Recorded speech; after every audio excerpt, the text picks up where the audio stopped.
मुजरा आऊसाब आग्र्यावरनं थैली आली आहे. शिवबा शंभूराजे सगळे क्षेम आहेत ना? वय वय पण आग्र्यातला बादशाह मात्र शेम नाही. महाराजांनी त्यांची झोप उडवलीये. अगं बाई, म्हणजे काही उलट सुलट तर घडलं नाही ना? जे घडलं त्यांना अख्खा हिंदुस्तान हादरलाय. काय घडलं ते सगळं सांगा फुलाची. आम्ही ऐकायला उतावीळ आहोत. एक एक गोष्ट नीट सांगा. हाऊसाहेब, बादशाच्या वाढदिवसाच्या आदल्या दिवशी महाराजां शंभूराज आग्र्यात पोचलं. दुसऱ्या दिवशी सकाळी दरबाराची धामधूम चालू होती. महाराजांनी नजराण्याचं साहित्य घेतलं आणि रामसिंगाला रस्त्यात भेटणार होते, पण नेमकी त्यांची चुकामुक झाली. अरे देवा, मग? मग काय, मनुष्य पाठवून नूरजंग बेग पाशी रामसिंग आणि महाराजांची भेट घडली. रामसिंग तर महाराजांकडे आणि शंभूराजांकडे पाहतच होता. रस्त्यावर ही गर्दी होती आणि महाराजांनी नजराणा म्हणून बादशाला आणलेला हत्ती रामसिंगांना आपल्या हवेलीवर पाठवून दिला आणि रामसिंग महाराजांना घेऊन किल्ल्यावर निघाल. घाईघाईनं किल्ला जवळ केला. खातर जमा करून अधिकारी आतमध्ये सोडायला लागला. रामसिंगाला घाई होती दरबारात जायची, तरी पण रामसिंगानं महाराजांना आणि शंभूबाळांना थांबवलं आणि तो त्यांची बोलायला लागला. काहीतरी सांगत होता. महाराज ऐकत होते, पण ते ऐकून महाराजांच्या मनात तिडीक उठली.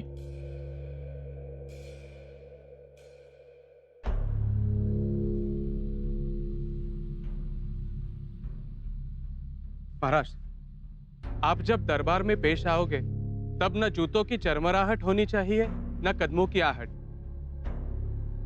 मतलब बिल्ली की तरह? ना ना, मेरा मतलब बिल्ली जब चलती है तब उसके कदमों की आहट नहीं होती।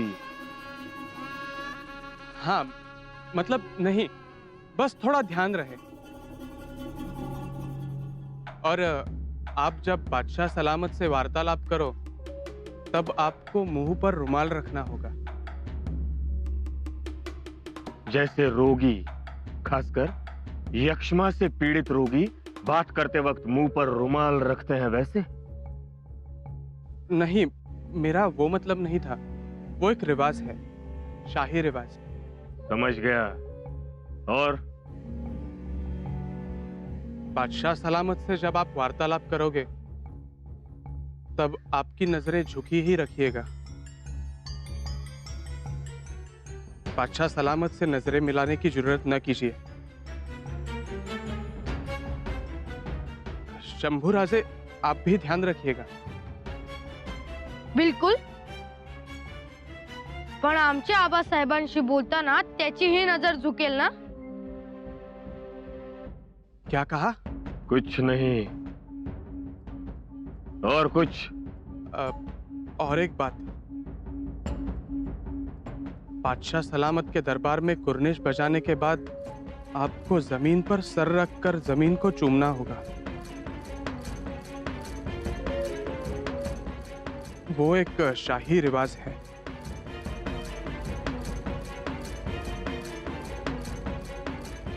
बाई ग, एवढे कायदे कानून त्या बादशाह पुढे जायला?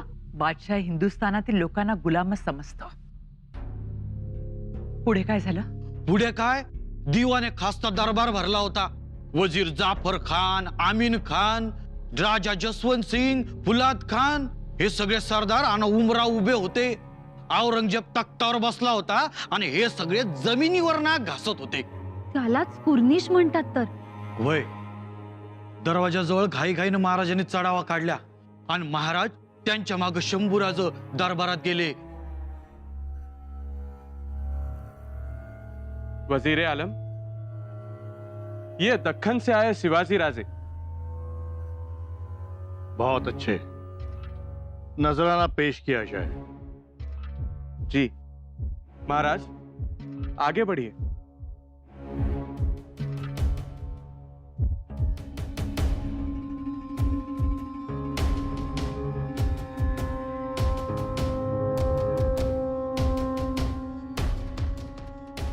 महाराज, अब कुर्निश बजाइए।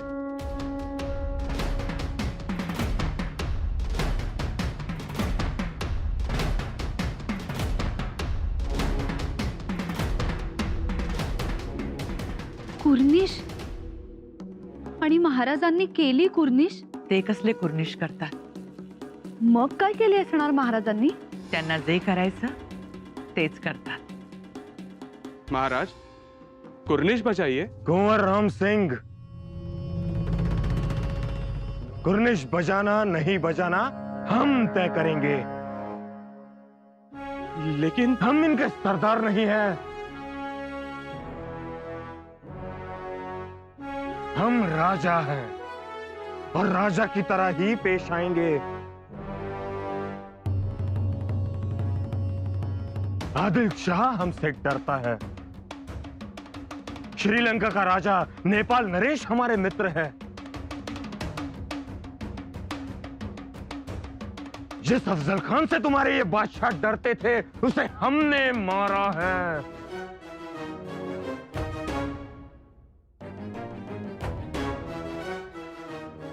हम कुर्निश नहीं बजाएंगे.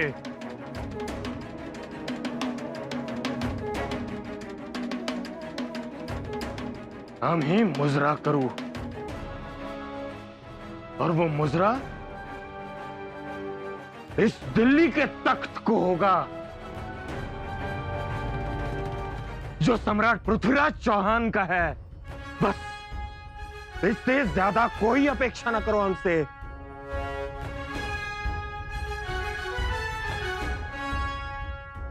महाराजांनी बादशाला नजराना पेश केला. वजिरांनी महाराजांना जसवंत सिंगाच्या मागे उभं केलं आणि मग बादशानं एकेकाला खिल्लत द्यायला सुरुवात केली. बक्षी, आमीन खान, कय्यूम खान आणि राजा जसवंत सिंग. शिवबांना डावलून महाराज जसवंत सिंगांना खिल्लत दिली. हो ना. आणि त्यांच्या मागे उभं केलं. कसं सहन केलं असणार महाराजांनी? ते कसले सहन करतात? उलट त्यांना संधी मिळाली.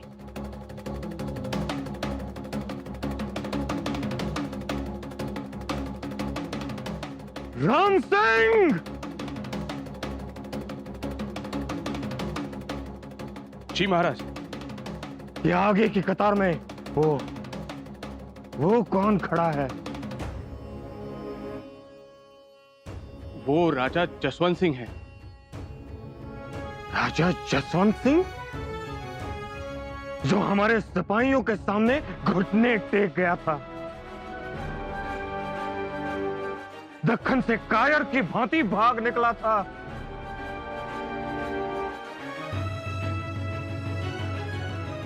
उसे बादशाह सलामत खिल्लत इनायत करते हैं. महाराज, इतना ही नहीं, हमें उनके पीछे की कतार में स्थान दिया जाता है. क्यों हो रहा है ये सब? महाराज, हम जब से मिर्जा राजा से मिले हैं तब से पग पग पर हमारा सिर्फ और सिर्फ अपमान हो रहा है. हमारी किसी को कुछ परवाह ही नहीं. हमारे स्वागत के लिए कोई आता नहीं. आता है तो कौन? वो कारकुन मुंशी. आणि आमचा इंतजाम कुठे करता? धर्मशाळेत. पण एक गोष्ट सगळ्यांनी लक्षात ठेवा.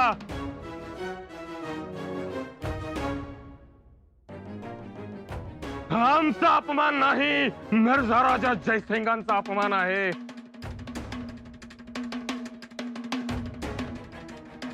त्यांच्या शब्दाला, त्यांच्या वचनाला इथे जर किंमतच नाही हे आम्हाला कळलं असतं तर आम्ही इथे आलोच नसतो. लेकिन हम आए. आम्ही आलो. इसकी दूसरी वजह मिर्झा राजाने घातलेला काबा.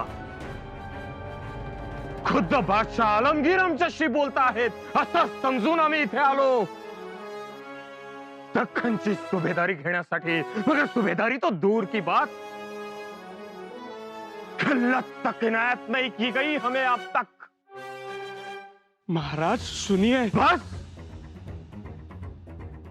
हम कुछ नहीं सुनना चाहते हैं.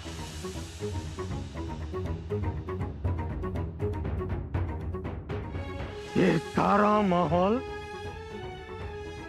अब हमारे बर्दाश्त के बाहर है. मग पुढं काय झालं? पुढं घडलं ते आखरीतच महाराजांचा पारा चढलेला बघून बादशाह त्यांना खिल्लत देऊ केली. दक्खन के जमींदार जहागीरदार सिवा भोसले की खिल्लत. वजीर सल्तनत मांगने से मिलता है वो पानी बराबर होता है, उसका कोई मूल्य नहीं रहता, कुछ अहमियत नहीं रहती. और एक बात, ऐसी खिल्लतें हम अपने सरदारों को हर रोज बांटते हैं. ले जाओ ये खिल्लत.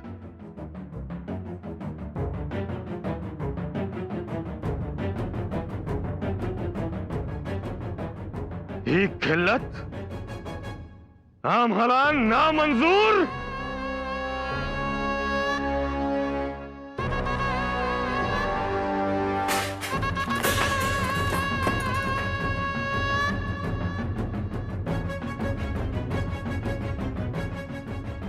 मसला क्या है? हम जमींदार हैं. हाँ, मिर्झा राजा जयसिंगांना 23 किल्ले देणारा जमींदार. जमींदार के पास किला होता है, हम राजा हैं.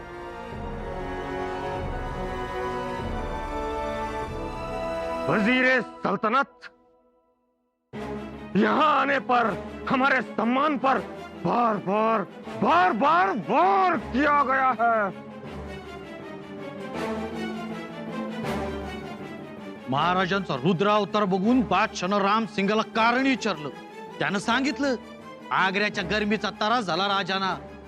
औरंगजेबानं तिरमिरीत दरबार बरखास्त केला. पण दरबारात आणि अख्ख्या आग्र्यात एकच चर्चा होती, औरंगजेबाच्या नजरेला नजर भिडवून डरकाळी फोडणारा मर्द मराठाच पाहिला. निघतो, आज्ञा असावी. पुढची खबर तातडीने यावी. होय.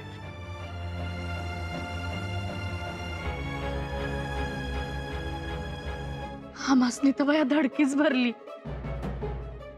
काही होणार तर नाही ना?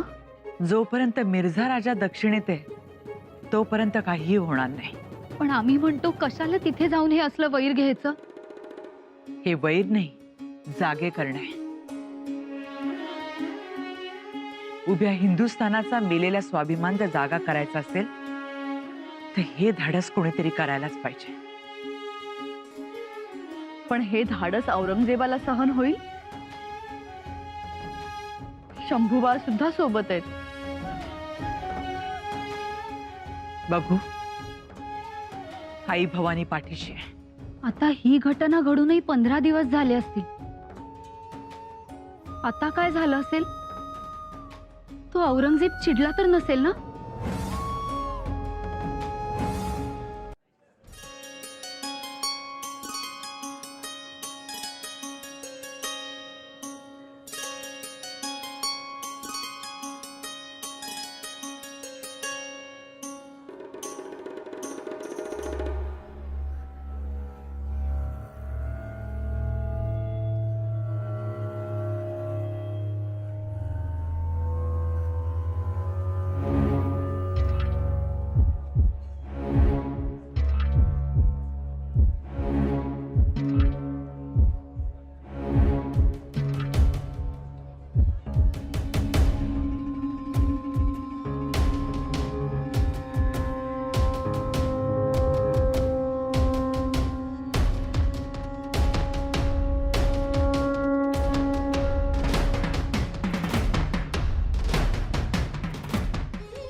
येसू, अहो कुठे निघाला? अहो आई साहेब, आमच्या चाफ्याला सकाळपासून पाणी नाही. तहान लागली असेल ना? त्यात उन्हाचं तर केवढं रक वाढलंय. उशीरच झाला बाई, पण आम्ही तरी काय काय करायचं? मी येतो आई साहेब. बर.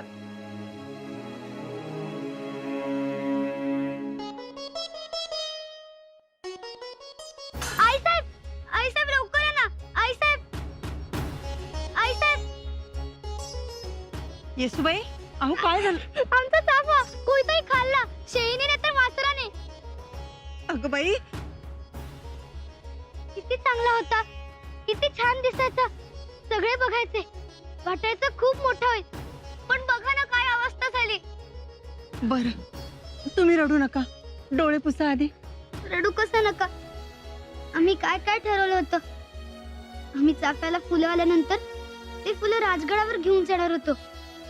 महाराजांच्या सिंहासनाची पूजा करणार होतो आणि एक एक फुल मातोश्रींना देणार होतो. पण आता काय करू आम्ही. अहो, असं धीर सोडू नका. पण आता सुकून जाईल ना चाफा.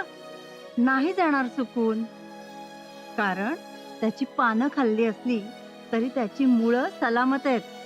तुम्ही पुन्हा त्याला पाणी घाला. पुन्हा त्याला पानं फुटतील, पुन्हा तो पहिल्यासारखं होईल हो, पुन्हा पालवी फुटेल, तो पुन्हा डवरेल. आणि त्याला छान छान फुलंही येतील. हो, पण एक, आता पुन्हा रडायचं नाही. राजगडावर जर कळलं की येसूबाईंच्या डोळ्यात पाणी आलं तर आमची चौकशी होईल. अहो, गंमत केली मी. आता तुम्ही युवराज्ञी आहात, तेव्हा अशा छोट्या छोट्या गोष्टींसाठी आता घाबरायचं नाही, रडायचं नाही. युवराजांना जर कळलं तर तुमच्यावर हसतील, तुमची चेष्टा करतील. खरंच हो, आमच्या ध्यानातच नव्हतं. आमचं चुकलं.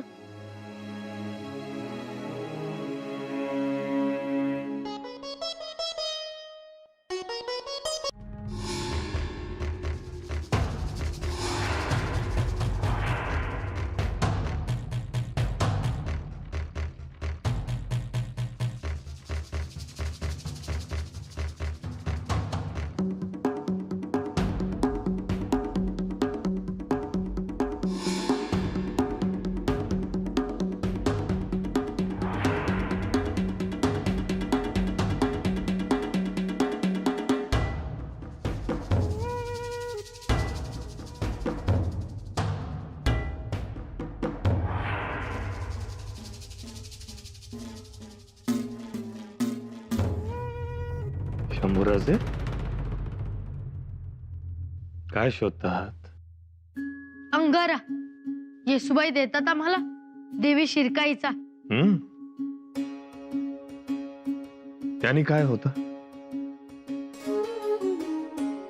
तो आपल्या जवळ असला की आपल्यावरचं संकट दूर होतं. म्हणजे हे फुलात खानचे पहारे उठतील.